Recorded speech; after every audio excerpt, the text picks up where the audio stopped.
Hello everyone, it's Cribini and Tina. Hi. Welcome to the channel. Hope everybody's having a wonderful day and that your day is going great and that you are in the best of health. Yes, with health as always being most important. Today we are going to talk overstay fees and the ability of you to come and to go through the Dominican Republic and the United States of America. We have a lot of people who write in and want to know, well, can I stay this long?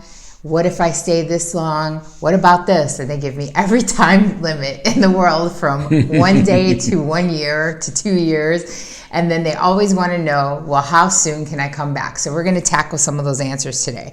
We used to travel about 2 to 4 times during the year, pre-COVID that was. And even with the overstay fees, it was a lot cheaper than paying for citizenship. Right. Now, one of the big myths that we'd like to tackle, and it's the first and most important, is that the myth that you have to get citizenship immediately or at all to live in the Dominican Republic. You absolutely do not. It doesn't have, I think it told you, it's like this fear that the United States puts in, we see it, the way that they treat immigrants. We think, well, that's what all countries do. And it is not the stance of the United States and the Dominican Republic. They're two different countries. So the way the United States approaches citizens and citizenship, it's required, you have to. In the DR, it is not. They are happy, more than happy. You are required to pay overstay fees. What does overstay fees mean? You get, when you buy your ticket, automatically, because you paid for it on there, it's a tax if you actually look up the breakdown of your tax, a stay fee of 30 days in country. So you're paying, and it essentially was $10 US to stay in the country of the Dominican Republic for 30 days. After that 31st day, you then begin to start paying overstay fees. There is a chart, and it's in migration.gov.do, and you can look at the actual chart. It hasn't changed in like a trillion years, and you will be able to see exactly how much in pesos, of course, because it's a DR, so they show you in DOP, how much you will owe. Now, the airports, they accept debit cards and credit cards, because when we were leaving, we had, a year? About a year. Of overstay fees. So we paid that. I split it. I paid one all cash, and then I paid one with cash and the rest on my debit card, just to get rid of all the cash, the DOP that we had. Right, absolutely. Yeah, but when you're on a ferry, they only take the cash.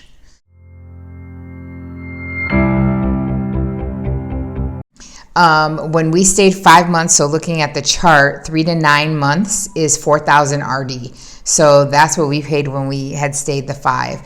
So we were taking about 2 trips a year. So we were paying around roughly $120 to $138 a year in overstay fees, which I said I go for 2 people. That's awesome. In 10 years, that wouldn't even equal over, it's like roughly around $1,300. I said that's nothing, because when we went to the immigration lawyer, the first lawyer wanted $4,000. Another woman that we wanted $6,000 for us to just begin our paperwork. And even though they want this money, they don't alleviate the headache. They file it for you and they do everything in Spanish, but it's still up to you, the burden of getting everything together, all the paperwork. Right. And the timeliness still falls on your shoulders. So like we tell a lot of people, sometimes it's better to do that or start that process in the United States, getting that paperwork together, because it's quite a lot of paperwork. So and that's what you really want to do. You start it yourself, because you make it easy on them. And also remember, in the whole process, there's a time limit. Yes. That this paperwork has got to be gathered. And if it's not, then guess what? It's no more good. You got to start all over again. Yeah. So it can be very frustrating. Yeah. And like I said, we have heard the horror stories of how the U.S. treats non-citizens, deportation, locking you up in these ICE centers and all that. But when you're going to the Dominican Republic, there is no time limit on how long you can stay. Like, for example, using Portugal now as an example, we have temporary residency, and that temporary residency is good for 3 months. After that 3 months, we have to have already applied for our permanent citizenship, or else you gotta leave and start again. So in the DR, it's not like that.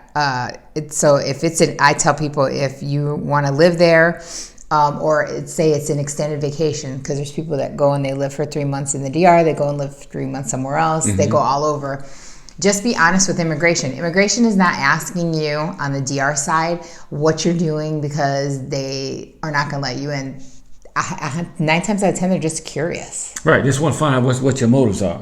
Yeah. Like we would always tell them, we're like, we live in Santiago, and they'd be like, wow, really? And we're like, yeah. They didn't ask us for any citizenship, cedula, nothing like that.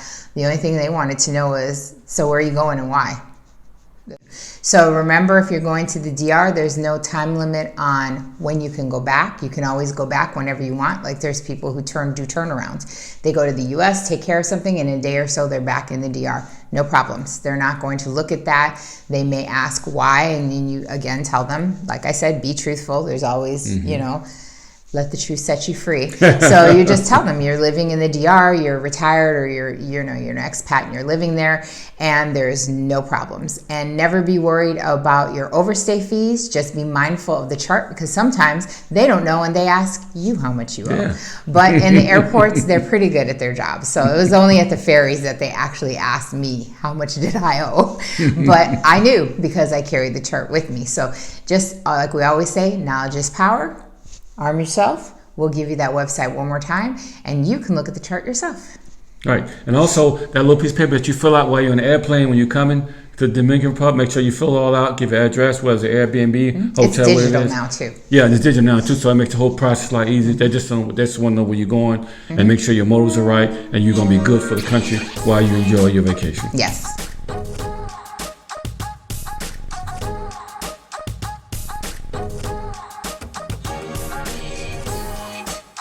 So, in the meantime, between the time, always remember that life is to be enjoyed. Yes, so as always, remember to hit that subscribe, hit that notifications, give this and all videos a thumbs up, because hitting that subscribe and hitting that thumbs up helps us change that algorithm so we can keep bringing you great content. And as always, all information is underneath every video. So, until the next video,